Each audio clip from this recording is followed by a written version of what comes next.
Pausa publicitaria. Recuerda que, si deseas apoyarme, puedes hacer una donación a mi cuenta de PayPal. Cualquier contribución será bienvenida. Muchas gracias por su generoso apoyo, y disculpen la interrupción. Caminaba por la calle, despojada de propósito, inmersa en un trance que le vaciaba los pensamientos. Las miradas ajenas gravitaban hacia ella, atraídas por una suerte de magnetismo mórbido, pero la indiferencia le caía sobre los hombros como una capa gélida. No necesitaba atender a los rostros anónimos, ni al murmullo de los transeúntes, todos ellos tan inconsecuentes como ella misma. Intentó comprar algo, y al extender la mano para pagar, notó que el dinero había caído inexplicablemente de sus dedos, disperso sobre el suelo como un augurio silencioso. Al agacharse para recogerlo, un hombre que parecía surgir de la penumbra se acercó y pagó por ella. A primera vista, era un individuo común, sin rasgo alguno que sugiriera oscuridad o amenaza, pero algo en su mirada, en la fría precisión de su sonrisa, le produjo un escalofrío. Gracias, murmuró ella, casi en un susurro, antes de alejarse, sin voltear, sintiendo todavía el peso de aquellos ojos clavados en su espalda, como si su sombra le hubiera sido arrebatada por una presencia invisible. La noche cayó, densa y envolvente, mientras sus pasos errantes la guiaban de regreso a la soledad de su hogar. Llegó, y sin ceremonias se dejó caer sobre la cama, vacía de energía, presa de un desasosiego tan profundo que ni el llanto parecía consolar. Las lágrimas descendieron lentamente, su salado sabor era la única conexión tangible que tenía con una tristeza que parecía no tener nombre ni origen. En su impotencia, buscó alivio en el único acto que le ofrecía un destello fugaz de liberación, un resquicio ínfimo en su tormento perpetuo. Pero la calma que esperaba no llegó, solo una apatía pesada y asfixiante que la fue adormeciendo hasta que el sueño finalmente la reclamó, como un refugio temporal de su propio quebranto. Mientras dormía, el eco mudo de su negligencia se propagaba. Las misiones abandonadas, las vidas perdidas a causa de su inacción, ecos que no lograban perturbar su descanso, encapsulada en su propio egoísmo, justificándose a sí misma en un bucle repetitivo de excusas, de un ¿quién me salvará a mí?, que martilleaba su mente con una frialdad insensible. Finalmente, su falta de compromiso la llevó a ser becada de la Academia de Hechicería. 2 meses de inactividad forzada, atrapada en su hogar, confinada con sus pensamientos, esos que, en su inclemencia, no dejarían de acecharla, de recordarle la sombra ominosa que ella misma había construido, y que ahora se cernía sobre ella, paciente e implacable, aguardando el momento exacto para reclamar lo que le pertenecía. Y, sabiendo que nada la ataba ya a la rutina de los mortales, decidió dormir. El peso del tedio la sumergió en un letargo sombrío, y al despertar, el reloj marcaba las 4 de la tarde, como si el tiempo mismo hubiera conspirado para alargar su inconsciencia. La pantalla de su teléfono, iluminada por el fulgor de más de 39 mensajes, permanecía abandonada. No alzó siquiera una ceja para atenderlos, como si esas palabras mudas fueran un coro sordo de lamentos a los que ya estaba habituada. Con un suspiro, dejó caer el teléfono sobre la cama, un artilugio sin significado, mientras entraba a la ducha, dejando que el agua fría cayera como una cortina de desdén sobre su piel. Ni el hambre ni la sed lograron perturbar su desinterés. Apenas si se molestó en cepillarse los dientes antes de regresar al refugio de sus sábanas, un santuario de pensamientos vacíos. Sin embargo, en esa quietud asfixiante, un sonido quebró la paz. 3 golpes secos resonaron en la puerta, pulsantes, como un tambor en un juicio olvidado. Y aún así, no mostró la más mínima intención de atender. «Soy yo», dijo una voz desde el otro lado. Ella exhaló un suspiro de desgano, como quien enfrenta una molestia inevitable, y se levantó con una pereza exasperante. Sus pasos lentos la arrastraron hasta la puerta. Al abrirla, sus ojos se cruzaron con una mirada helada. «¿Qué quieres?», susurró, un cansancio abismal en cada palabra. «Te he llamado más de 20 veces esta semana, y no has respondido ni una sola vez. ¿Se puede saber por qué?». La voz del director era una mezcla de irritación y resignación, y su presencia parecía llenar el espacio de una quietud opresiva. Ella solo giró los ojos con una indiferencia que rozaba lo insultante, y, sin responder, volvió la espalda, cerrando la puerta lentamente tras de sí, como quien sepulta el eco de una conversación inútil. No puedes hacer lo que te plazca. Estás atada a un destino que debes cumplir, quieras o no, murmuró él, su tono grave penetrando las paredes. Ella, con el rostro inmutable, caminó hasta el balcón y se detuvo a observar a las personas que deambulaban abajo, figuras diminutas, sombras en un desfile interminable de preocupaciones insignificantes. Mira eso, dijo ella, señalando con la barbilla. ¿No crees que esas personas podrían salvarse solas? Bastaría con que dejaran de cultivar pensamientos oscuros, así evitarían invocar sus propias maldiciones. La voz de ella era una brisa fría, un susurro que contrastaba con la severidad del director, que la observaba con una expresión que era, al mismo tiempo, de lástima y desprecio. Esas personas tienen preocupaciones, pero son personas comunes, replicó él. Tú no lo eres. Sus palabras calaron en ella como agujas invisibles, y aunque su rostro permaneció inmutable, en sus ojos brilló un destello de resentimiento. Cuando murió Goku, murmuró, su voz impregnada de un dolor reprimido, ni siquiera te molestaste en expresar condolencias. Nunca estuviste allí para él. Te limitaste a darnos misiones de clases especial, sabiendo que él no era capaz de enfrentarlas. Su voz, aunque baja, vibraba con una amenaza contenida. ¿Qué crees que pasaría si lanzara un hechizo púrpura sobre toda esa gente? Una sonrisa cínica se dibujó en sus labios mientras inclinaba la cabeza hacia él, esperando su reacción. Serías expulsada permanentemente y marcada para morir por los altos mandos de la Academia de Hechicería, replicó él sin titubear, un toque de advertencia en su voz. Ella soltó un suspiro que era casi una carcajada. Así, al menos, dejarían de molestarme tanto. Sí, concedió el director, su mirada fija en el horizonte. Dejarías de ser parte de esto, y ya no tendríamos control sobre ti. Tan frágiles, tan inútiles, musitó ella, su voz apenas un murmullo, mientras una sonrisa inquietante se dibujaba en sus labios. Comenzó a tararear una melodía, una canción con un ritmo morboso y cadencioso que se filtraba en la atmósfera como veneno. Yaga apenas podía contener su rabia. ¿De verdad lo hiciste? Susurró, sin atreverse a elevar la voz, como si el mismo acto de hablar pudiese provocarla. Su mirada, antes tan endurecida, comenzaba a tambalearse, presa de un terror visceral. ¿Por qué no me matas a mí también? La pregunta se le escapó, rota y vulnerable. Satoru soltó una risa suave, casi infantil. ¿Debería? Preguntó con un tono helado, sus ojos reflejando una indiferencia inhumana. Yaga no esperó respuesta y lanzó un ataque desesperado, consciente de su insignificancia, de su propio poder anulado en presencia de aquella entidad aterradora. No pudo alcanzarla. La realidad misma parecía doblegarse a su alrededor, creando un abismo que lo separaba de ella, un vacío insalvable, infinito.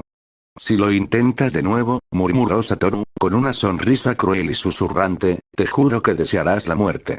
Su voz, tan letal como un cuchillo afilado, lo atravesó de una manera que las palabras ordinarias no pueden explicar. Con un simple gesto, lo lanzó desde el borde del edificio, sin siquiera mirarlo caer. Un grito ahogado se fundió con el crepitar de las llamas en los escombros, mientras Satoru desaparecía en la penumbra. Al regresar a su habitación, un lugar austero y sombrío, se tumbó en la cama, sintiendo como el eco de los gritos se desvanecía en su mente. ¿Cuántos habré matado hoy? Murmuró, con una sonrisa que rozaba lo perverso. 200, 1000. ¿Quién sabe? Su voz, apenas audible, se deslizaba en la habitación como una serpiente, susurrando en la quietud. Apretó la almohada contra su pecho, sonrojada, mientras una risa ahogada brotaba de sus labios. Eso fue bastante extraño. La voz se alzó desde la penumbra, etérea y temblorosa, rompiendo un silencio espeso como un manto de cenizas. Alrededor de la figura deshecha, el grupo de seres antropomórficos observaba, sus ojos desprovistos de humanidad, llenos de un insaciable apetito por la angustia que se desplegaba ante ellos. Frente a ellos, un hombre se ahogaba en gritos rotos, jadeos apenas audibles, mientras su boca abierta revelaba la horrenda ausencia de su lengua, extirpada como un castigo macabro que retorcía su sufrimiento en oleadas de desesperación. ¿Crees que soportará?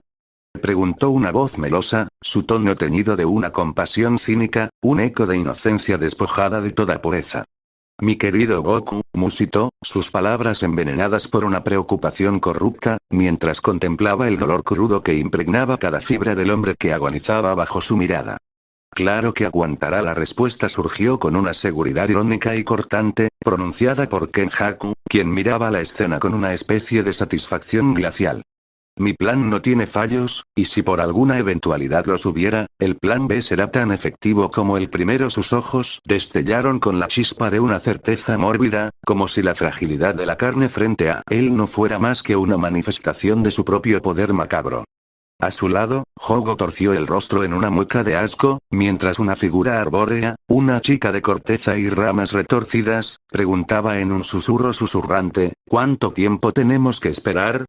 La inquietud resonaba en el tono de su voz, mientras Maito asentía compulsivamente, con una morbosa curiosidad reflejada en sus ojos brillantes.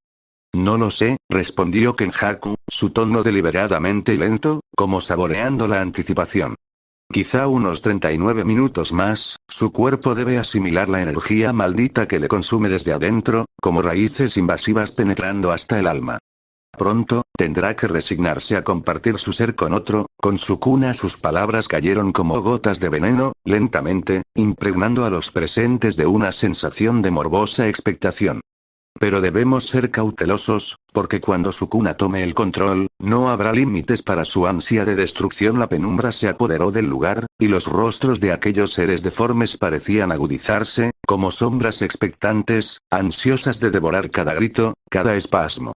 El anciano se levantó de su silla, sus palabras pesaban como cenizas en el aire cargado de indiferencia. Lo advertí una y mil veces, pero jamás escucharon.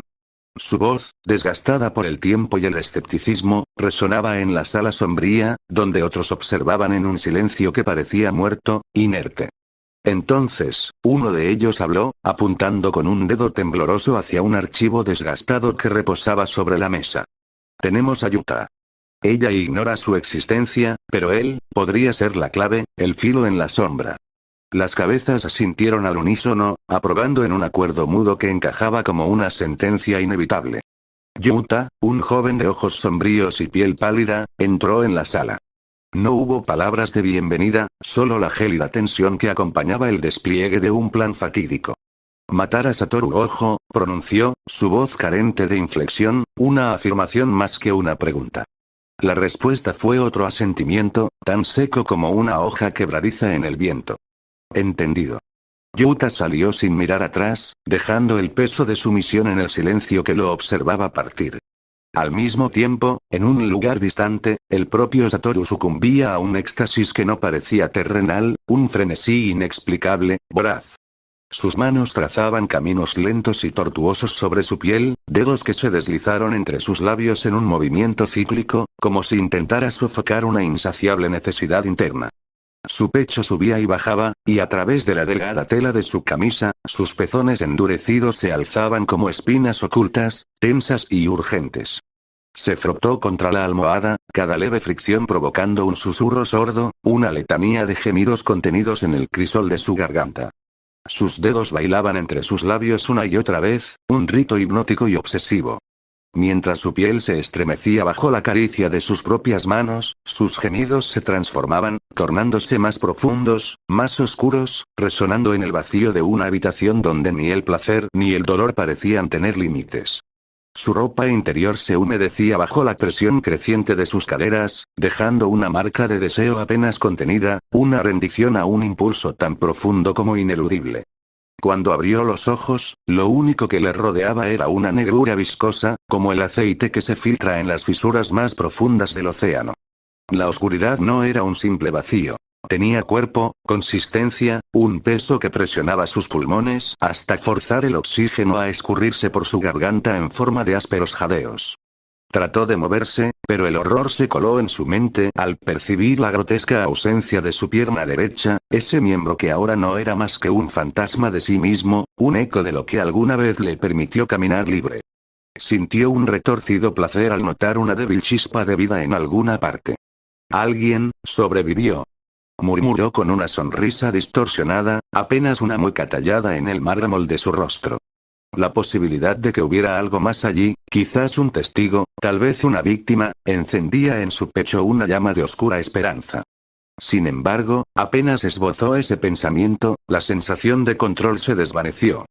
No era más que un espectador, arrastrado a un rincón de su propia conciencia mientras algo, o alguien, tomaba posesión de su cuerpo como quien ocupa una casa abandonada. Así que, este es el precio de la libertad, quiso decir, pero al intentar articular palabra, un ardor viscoso le abrasó la boca. La lengua, o lo que quedaba de ella, era un muñón inútil, incapaz de esculpir sonidos en el aire denso y opresivo. En el rincón de su conciencia, él apenas lograba comprender, y mientras observaba, una presencia Kenjaku emergía, burda e intrusiva, ocupando cada resquicio que él había dejado vulnerable en su propia desesperación. Kenjaku, la presencia sombría, sonrió, y en el mismo instante en que sus pensamientos se apoderaban del cuerpo, las cicatrices de la carne comenzaban a desvanecerse, como si el tiempo mismo retrocediera para borrar las marcas de algún ritual olvidado. Sin embargo, el verdadero horror yacía en la revelación. Él aún estaba allí, encerrado, condenado a ver cómo el invasor tejía mentiras con sus labios robados, cómo respondía a las preguntas de aquellos que miraban con ojos que, aunque desconfiados, no comprendían la monstruosidad que tenían ante sí. Entre la multitud, las palabras flotaban, pero todas resonaban como distantes murmullos, ecos apagados en el vasto y sombrío abismo donde él había sido relegado. Todo a su tiempo, escuchó a Kenjaku responder con voz sosegada, mientras el invasor proponía partir, escapar a otro mundo donde, tal vez, los monstruos pudieran deambular sin levantar sospechas. Quiso gritar, desgarrar el aire con su impotente furia, pero el silencio le selló la boca una vez más.